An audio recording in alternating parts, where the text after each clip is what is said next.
বেগুন তো বাগানে ছিল, নিয়ে আসবো।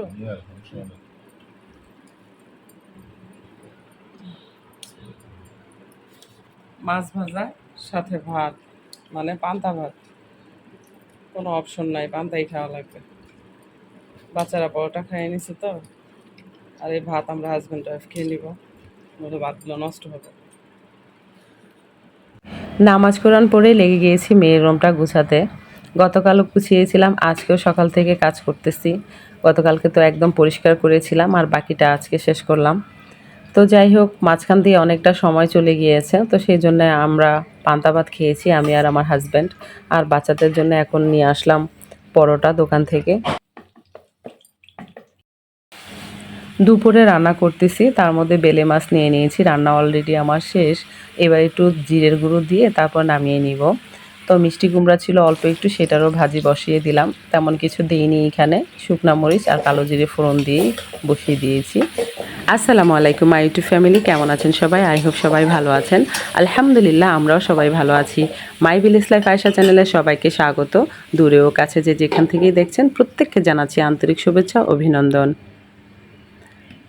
দুপুরের জন্য রান্না করলাম ভাত, বেলে মাছের তরকারি, মিষ্টি কুমড়া ভাজি, আর সাথে ছোলার বুটের বড়া বা পেঁয়াজও বলতে পারেন। বেলা অনেকটা হয়ে গিয়েছে, এবার এডিটিংয়ে বসবো।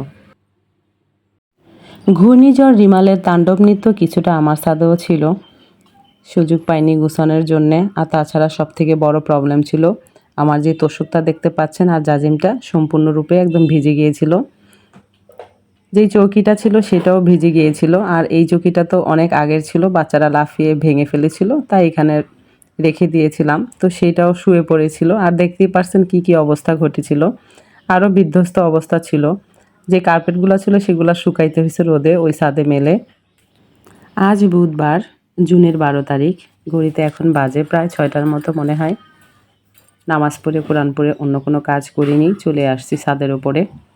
যখনই এই ধরনের কোনো কাজ ডিপ ক্লিন করতে আমি আসি, তখনই নাস্তার ব্যাপারটা স্কিপ করতে হয়।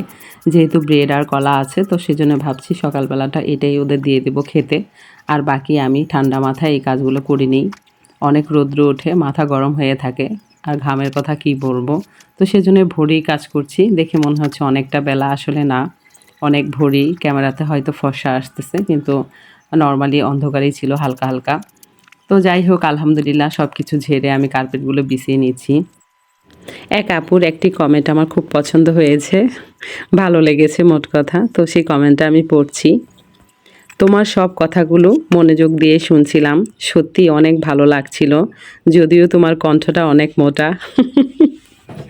তারপরও কথা এত সুন্দর করে গুছিয়ে বললে যে মনটা ছুঁয়ে যায়। সত্যি বলছি আপু, আসলে আপু আমার কণ্ঠ কেমন জানেন, কি বলবো, এক এক সময় এক এক রকম লাগে। ঘুম থেকে উঠার পর একরকম, ঠান্ডা লাগলে একরকম, অনেক টায়ার্ড থাকলে তখন একরকম, আর যখন আমি ভয়েস ওভার দিচ্ছি তখন সে দুপুরবেলাই হয়ে যায়, দুপুরের শেষ শেষ প্রায়। তো সেই সময়টা কণ্ঠ মানে কি বলবো, এতটা টায়ার্ড থাকি আমি, সেই জন্য হয়তো আতরাঙ্গি টাইপের কণ্ঠ চলে আসে। আমি নিজেও কনফিউজড আসলে আমার কণ্ঠ নিয়ে। প্রবাসী Jyotsna blog, thank you so much বোন আমার, এত সুন্দর করে এত মজার একটা কমেন্টস করার জন্যে।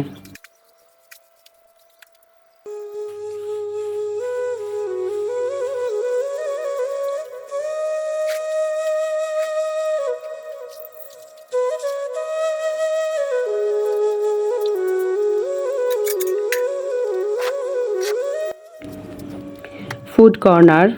डियर आपी, आप देख रहे हो मेरी वीडियो, मुझे पता है आपके लिए message 20 like, very very nice blog, thank you so much आपी।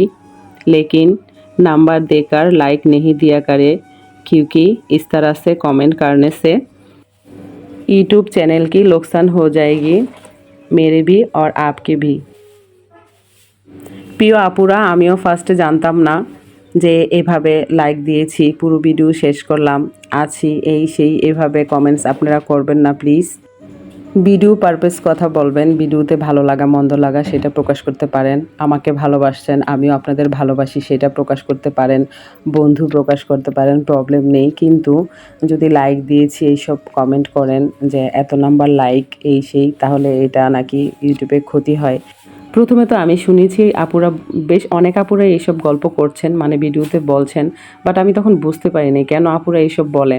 হ্যাঁ, যদিও আমি এই ধরনের কমেন্ট কখনোই কাউকে করিনি, কারণ কমেন্ট করার আসলে অতটা সময় হয় না। ফুল ভিডিও দেখি ঠিক আছে, কিন্তু অত লম্বা কমেন্ট আমি করতে পারি না আসলে। মানে করতে পারি, কিন্তু ওই যে বললাম সময় হয় না।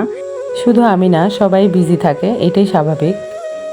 প্রথমে লাইক দিয়ে ফুল ওয়াচ করা, ঠিক আছে, আর ছোট একটা কমেন্ট করা আমার মনে হয় এনাফ। আর বিশ্বাসই তো সবথেকে বড় জিনিস, তাই না বলুন? বিশ্বাসে মোহাম্মদ মিলে, বিশ্বাসে আল্লাহ মিলে, তাহলে বিশ্বাসে বন্ধু কেন মিলবে না? আমি তো বিশ্বাস করি। তবে হ্যাঁ, আমি এখন প্রুফ পাচ্ছি আমার ওয়াচ টাইম একদমই নেমে গিয়েছে। কি বলবো, আমার খুব কষ্ট লাগতেছে। 19 তারিখে আমার 4 মাস হবে আমার ইউটিউব জার্নি। তো তার মধ্যে আমি বহুত কষ্ট করছি। কেন করছি জানেন? কারণ আমি কারো কাছ থেকে এডিটিং শিখিনি। মানে টোটালি আমি ইউটিউব দেখে দেখে যতটা আসছি এই পর্যন্ত। আমি তত কিছু জানি না তেমন আহামরি। যাই জানতেছি বুঝতেছি শুধু কয়েকটা আপু ভাইয়াদের টেক চ্যানেলগুলা ফলো করে করে। ওভাবেই শিখতেছি আসলে। প্রিয় আপুরা, ফেসবুকে আপনাদের ইনভাইট করলাম। ডিসক্রিপশানে দেয়া থাকবে আমার ফেসবুক আইডির যে প্রোফাইল লিঙ্কটা, সেইটা চাইলে আসতে পারেন।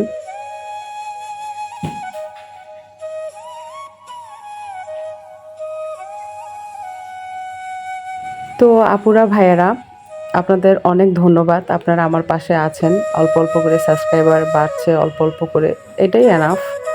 আমি যেহেতু শখে চ্যানেলটা খুলেছি, তবে কষ্ট কোথায় জানেন?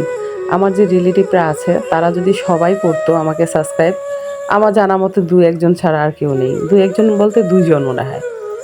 আর বেশিরভাগই মানে আমাকে সাবস্ক্রাইব করেনি। যদি করতো তাহলে 4000 হয়ে যেত মনে হয়।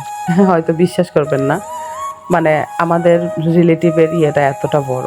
আর কারো কারো মোবাইল 2টা থাকে। তো যাই হোক, কারো ইয়ে আমি পাইনি। না পাইলে না পাইলাম, কোনো ব্যাপার নেই। তবে হ্যাঁ, এমনও সময় ছিল, এই যে যেহেতু আমার মেয়েটা পরে হয়েছে না 3টা ছেলের পর, তো মেয়ের জন্য আমার খুবই আফসোস ছিল। আমি যাকে পাইতাম তাকে সাজুগুজু করাই দিতাম। আমার বাসায়ও কয়েকজন আসতো, মানে কি বলবো, 17-18 জন তো আসতোই।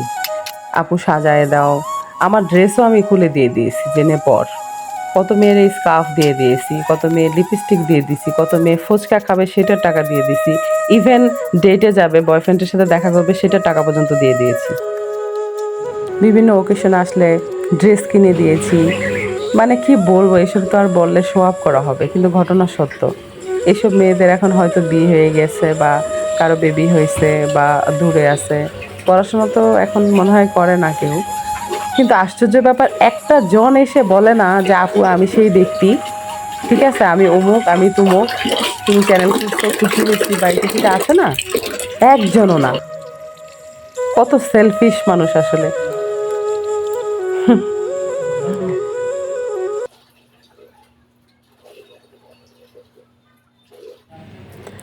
তো বন্ধুরা, প্লিজ বলবেন আমার ছাদটা গুছানো কেমন হয়েছে। আর এই যে এখানে পাতা সব দিয়ে দিয়েছি, আর তার উপর কিছু মাটি দিয়ে দিয়েছি, আর সাথে পানি দিয়ে দিলাম। এই জায়গাটা পচে, মানে এই পাতাগুলো পচে সারের কাজ দিবে। আলহামদুলিল্লাহ, আলহামদুলিল্লাহ, আমার কাজ সম্পূর্ণ হলো। কেমন হয়েছে প্লিজ জানাবেন। অনেক কষ্ট হয়, প্লিজ একটা শুরুতেই লাইক দিয়ে দিবেন। এত কষ্ট করে ভিডিও করি, সেগুলোর মধ্যে ভিউ হয় না, এটাই কষ্ট। আর নর্মালি ভিডিও যেগুলো করি সেটার মধ্যে ভিউ থাকে, মাঝে মাঝে এরকম দেখি। তো অনেক কষ্ট করছি, প্লিজ একটা লাইক তো অবশ্যই দিবেন। তো বন্ধুরা, ভালো থাকবেন, সুস্থ থাকবেন, নিরাপদে থাকবেন। আজকের মতো এখানেই রাখছি, দেখা হবে নেক্সট ভিডিওতে। আল্লাহ হাফেজ।